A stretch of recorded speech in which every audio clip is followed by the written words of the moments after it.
What is clear is, and quite extraordinary, is the extent to which the government of the day went to controlling every aspect of the life of Aboriginal people.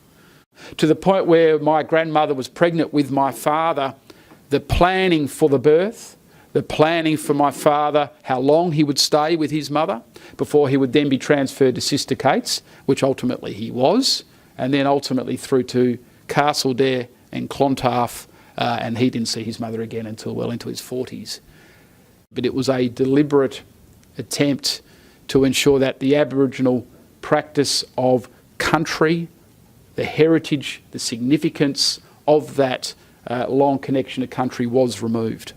The connection to country for Aboriginal people is what defines Aboriginal people. It is, you ask any Aboriginal person, the first question will be, where are you from? Where's your country? Who's your mum?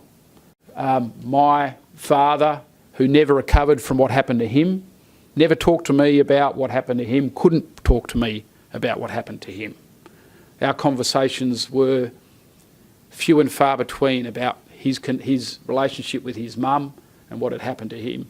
Despite those who knew my dad knew he was a fairly robust character, but could not talk about things that I now read about, and I can only get to read about now that he's no longer with me. His fierce determination ensured that my sister and I got more than we could ever have wanted. Whether it be a wonderful education, whether it be wonderful opportunities, it is a really important, stark, audacious time in Aboriginal politics, actually.